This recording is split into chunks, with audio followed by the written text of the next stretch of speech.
तो अगला प्रश्न है सतनाम जी का ही है। तो वो पूछना चाहती हैं कि जो कम्युनिस्ट थे उन्होंने फ्रीडम मतलब स्वतंत्र संग्राम में क्या भूमिका निभाई थी, और कैसे और उनकी इमेज को खराब कर दिया गया और उनको एक कॉर्नर कर दिया गया। मतलब आज के समय में जो कम्युनिस्ट को एंटी नेशनलिस्ट देखते हैं, उसके बारे में वो जानना चाहती हैं।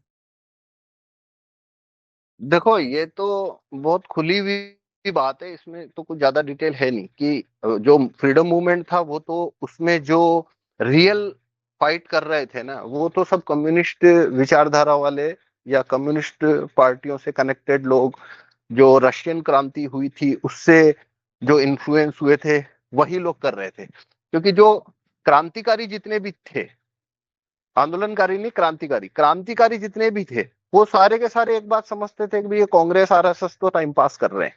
तो उस समय फिर तीसरा ध्रुव यही था। और इसके लिए जो बोल्शेविक रिवॉल्यूशन आया था, उसने क्रांतिकारियों को उस और ज्यादा धकेला। तो फ्रीडम मूवमेंट में ज्यादातर जो कार्य क्रांतिकारी थे, वो सारे के सारे कम्युनिस्ट ही थे। और आजादी जो आई, उसके उस दौरान भी और उसके बाद में भी बहुत सारे रिफॉर्म्स आए जो भारत में, या अच्छे कानून आए बोलना चाहिए, जो अच्छे कानून आए उसका रीजन भी कम्युनिस्ट ही थे। जैसे जो भूमि सुधार हुए, लैंड रिफॉर्म्स हुए गुजरात में और दूसरे कुछ राज्यों में, वो सब की वजह थी कि कम्युनिस्ट ने आंदोलन को इतना ज्यादा कर दिया था कि अब कांग्रेस उसे डील नहीं कर सकती थी। इसी तरह से ये जो वोट का कानून आया, इसके अंदर भी जो कम्युनिस्ट क्रांतिकारी और कार्यकर्ता थे, उनका बहुत बड़ा रोल था। तो ये चलता रहा और बाद में फिर भारत के अंदर मतलब एफडीआई आने के बाद और 2012-13 के बाद से सोशल मीडिया के माध्यम से इस तरीके का, वो सब हम जानते ही हैं कि इस तरीके का वो खड़ा किया गया माहौल कि भाई कम्युनिस्ट है वो गद्दार होते हैं। और उसका रीजन है, जिस भी देश में अमेरिका का वर्चस्व बढ़ेगा या उसकी शक्ति बढ़ जाती है, तो वो पहला काम यही करता है कि वहां पे अवाम को वो एंटी रशिया, एंटी चाइना बनाने के लिए वो कम्युनिस्ट है, एंटी नेशनल एलिमेंट से जोड़ना शुरू कर देता है। तो भारत के अंदर बाद में 2015-16 से वामपंथियों को या कम्युनिस्ट वगैरह को एक तरह से एंटी नेशनल टुकड़े टुकड़े गैंग और अर्बन नक्सल और इस तरीके से उनको नवाजना शुरू किया। और अब तो हालत ये पहुंचा दी कि भाई कोई कोई कोई कम्युनिस्ट है, उसको कोई गोली मार जाए और लोग बोले अरे यार इसको क्यों गोली मार दी, तो इतना ही कहना होता है अरे ये कम्युनिस्ट था, वामपंथी था, वामी वो था, लेफ्टिस्ट। तो बोलेंगे अच्छा लेफ्टिस्ट था तो चलो ठीक है, बढ़िया हुआ कोई मार गया इसको, वरना हमें मारना पड़ता। तो इनको ये धीरे धीरे ये इस तरीके का माहौल खड़ा हो गया और आगे भी ये इसी डायरेक्शन में बढ़ता जाएगा। तो अमेरिका, ब्रिटेन, फ्रांस का जहां प्रभाव बढ़ता है, वहां पे ये अनिवार्य रूप से होता ही होता है। वहां से फिर ये इनको एंटी नेशनल या गद्दार की तरह टेक कर देते हैं। तो मोहित जैन जी का प्रश्न है पवन जी की, तो जो कम्युनिज्म मार्क्सिज्म है और ये जॉर्जिज्म में है, इस पर थोड़ा बहुत ही डिफरेंस लगता है। तो थोड़ा बहुत आप डिफरेंस समझा सकते हैं कि वो क्या है, क्योंकि इसमें बहुत सारे लोग कंफ्यूज हो जाते हैं। उनको ऐसा लगता है कि दोनों एक ही बात कह रहे हैं। देखो, वो एक ही बात कह रहे हैं, उस पे उन्होंने पहली बात तो 150 साल मेहनत करी है, सालाना खरबों डॉलर फूके हैं उस पे, तब जाके वो एक ही बात कह रहे हैं, ऐसा लगता है ना। वरना अंतर है, अंतर यही है कि जो मार्क्स है वो बोलता है सारे उद्योगपति, अब ये उद्योगपति भी धांधली वाला शब्द है। उद्योगपति, उद्योगपति क्या, उद्योग क्या कोई महिला है जिसका वो बना हुआ है? उद्योगपति ही धांधली वाला शब्द है। पूंजीवादी ये भी धांधली है। तो अब इसको इस तरीके के 8-10 शब्दों को का रायता बनाया हुआ है इन्होंने, और वो रायते की वजह से ये सब आपस में मिक्स सेंस बन जाता है। अब इसको अलग अलग देखेंगे तो बात कैसी है कि एक आदमी है कारखाना चलाने वाला, वो सोसाइटी के लिए प्रोडक्टिव है। तो कारखाना चलाने वाला आदमी, अब वो उद्योगपति है कि उद्योग घराना है कि वो एक अलग लेवल का शब्द हो गया ना। वो उसे कंफ्यूज करेगा। जैसे अडानी उद्योगपति है भाई, उसको पूछो उसने वॉशिंग पाउडर बनाया है कभी? वॉशिंग पाउडर, साबुन भी बनाई है उसने जिंदगी में? वो क्या है भाई? वो लैंड डील के सौदे, माइनिंग राइट्स, सरकार से गठजोड़, मुफ्त खोरी, फाइनेंशियल ब्याज बट्टेर, जाने क्या क्या, बैंक, मतलब कुल मिला के सरकार के कनेक्शन के धंधे, बस वो धंधों से, लैंड, ये सारे धंधों से उसने एम्पायर खड़ा किया। उद्योगपति क्या होता है? अब आप बोलो भाई ये क्या कारखाने चलाए इसने? तो कारखाने नहीं चलाए भाई, अंबानी ने कारखाने चलाए हैं, टाटा ने कारखाने चलाए हैं, तो अडानी ने कोई ऐसे कारखाने नहीं चलाए, ठीक है, लेकिन वो सहारा है, उसने कोई कारखाना नहीं चलाया, और वो भी उद्योगपति। तो ये शब्द क्या करता है कि कारखाना चलाने वाले, यानी फैक्ट्री को चलाने वाले, जो प्रोडक्टिविटी ऐड करती है सोसाइटी में, टेक्नोलॉजी को ऐड करती है, उन लोगों को इस तरीके के सेटिंगबाज लोगों से मिक्स कर देता है ये उद्योगपति शब्द। अगर आप कारखाना मालिक सीधा बोलोगे तो उसमें डिवाइडेशन आ जाएगा आप सीधा, कि भाई ये आदमी ने पैसा कैसे इकट्ठा किया, कैसे खड़ा किया, और इसने कैसे खड़ा किया, है ना?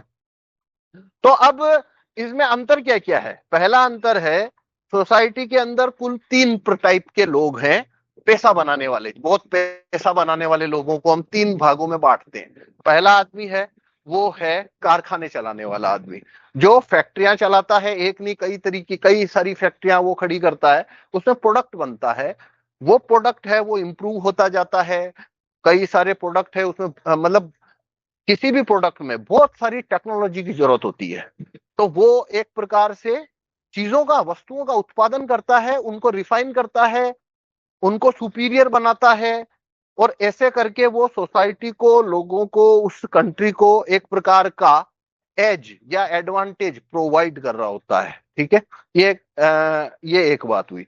एक दूसरा आदमी होता है, जो आदमी ये काम नहीं करता है, वो माइनिंग राइट से पैसा बनाता है। माइनिंग राइट्स क्या है? वो सब सरकारी गठजोड़ है ना? सरकार को एक हिस्सा दो, माइनिंग राइट ले लो और खोदते रहो, जैसे भारत में जितने माइनिंग माफिया खोद रहे हैं। और तीसरा लैंड होल्डर, जो सरकार से, वो अभी 1 रुपए में कौन कोग्निजेंट पे जमीन ले गया, टाटा नैनो की फैक्ट्री के लिए टाटा 1 रुपए में ले गया मिलों की मिल जमीन, गोदरेज है 20% मुंबई लेके बैठा है। तो अब ये भारत के जितने भी ये जो औद्योगिक घराने, उद्योगपति वगैरह है ना, इनमें से सबके पीछे जाके देखो तो बहुत कम लोग मिलेंगे जिन्होंने कारखानों की उन्नति से उन्नति की है। ये सब उन्नतियां जो इनकी, जो बूस्ट आया है इनके पास में, जैसे टाटा है, वो कारखाने चलाता है, लेकिन उसकी बोन क्या है? उसकी बोन है सरकार के साथ में जमीनों और खनिज का गठजोड़ है उसके पास में। 1 रुपए में कोयला खोदने के राइट्स लेके रखे हैं, तो अपने आप ही उसका स्टील है वो सस्ता बन गया। दूसरा, उसने ये मुफ्त में जमीनें, हथियार रखी है पूरे भारत भर में, और इससे वो जो पैसा बनाते हैं, उसकी वजह से वो कारखानों को खड़ा रख पाते हैं। वो कोई उनमें जो सुपीरियरिटी आ रही है उनके कारखानों के अंदर, इंडिया के कंपैरिजन में बात कर रहा हूं, वो उसकी बोन है वो वहां से आ रही है। तो अब मेरे को कोई बोलेगा भाई टाटा है वो तो कारखाने चलाता है। भाई वो कारखाने चलाता है, लेकिन वो कारखानों के बेस पे खड़ा नहीं हुआ, वो खड़ा हुआ है इस तरीके के सरकारी बंदरबाट, सरकारी गठजोड़, रूलिंग क्लास के साथ में माइनिंग राइट्स खींचना, जमीनें हथियाना, उसकी वजह से लेवल फील्ड जो है उससे वो ऊपर निकल जाता है अब। और वो सोसाइटी में दूसरे लोग जो कारखाने चला रहे हैं, उन लोगों को ये सब नहीं है, तो ऐसे करके टाटा आगे निकलता है, तो अंबानी भी ऐसे आगे निकलता है, अडानी भी ऐसे आगे निकलता है, सब लोग ऐसे आगे निकलते हैं। जैसे भारत की बात कर रहा हूं मैं, ये लोग ऐसे आगे निकलते हैं। अब वो मेन क्वेश्चन पे आता हूं, जैसे मार्क्स है, मार्क्स क्या करता है? इन तीनों को एक ब्रैकेट में डालता है। कारखाना मालिक को, माइनिंग राइट, माइनिंग चलाने वाले, ये माइनिंग माफिया को और लैंड माफिया को, इन सबको वो एक ब्रैकेट में डाल देता है। और वो दोनों बुरे दिखने से कारखाना मालिक है वो भी बुरा दिखना शुरू होता है। और फिर वो आप जानते ही हो बाकी सब ड्रामा, मतलब फिल्मों में, भारत की फिल्मों में 30-40 साल तक वही अमीर गरीब का झगड़ा, मजदूर यूनियन और कारखाना चलाने वाले को कारखाने नहीं चलाने देना, हड़ताल, स्ट्राइक और फलाना ढिका जितना भी ये सर्कस है। तो ताकि लोगों में कारखाना चलाने वालों को जो प्रोत्साहन मिलना चाहिए, उसकी जगह पर वो सोसाइटी उनको दुश्मनों की तरह देखना शुरू करती है। अब जबकि सही तरीका क्या है? सही तरीका पहला क्या है? पहला है सही शब्द का इस्तेमाल। देखो, पॉलिटिक्स की आधी प्रॉब्लम तो सही शब्द का इस्तेमाल करने से ही आपको समझ आ जाएगी, क्योंकि पॉलिटिक्स के अंदर सही शब्द का इस्तेमाल है ही नहीं। 100 में से 90 शब्द है। प्रॉब्लम वो शब्द ही है कि सामने वाला जो आर्गुमेंट रख रहा है उसमें शब्द ही ऐसे आ गए हैं कि अब वो मतलब कुछ हो ही नहीं सकता असल में। तो अब इसका सॉल्यूशन क्या है कि भाई, एक तो जो लैंड माफिया है उसकी कमर तोड़नी पड़ती है। उसके लिए एम्प्टी लैंड टैक्स का कानून, तो हमने उसको अलग से एड्रेस किया। मिनरल है, मिनरल माफिया को तोड़ना है तो उसके लिए जो खंबा और सरकारी जमीन किराया बंटवारा कानून, तो ये कानून अगर आएंगे तो इन दैट केस क्या होगा कि ये माइनिंग और लैंड का खाने वाले जितने भी एलिट क्लास है भारत की, वो सब ये एडवांटेज खो देंगे। और जमीन सस्ती होगी तो ज्यादा प्लेयर अब मार्केट में आना शुरू होते हैं और बड़े पैमाने पे लोग, जमीन सस्ती हो गई तो एम्प्टी लैंड टैक्स और सरकारी जमीन किराया बंटवारा कानून आता है तो लगभग 70% 80% तक जमीन की कीमतें गिर जाएगी।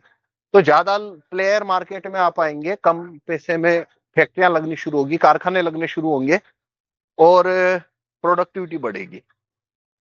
तो आगे के लिए क्या है, हमको ये इसको शब्द को ऐसे ही रखना चाहिए कि लैंड माफिया, मिनरल माफिया और कारखाना मालिक।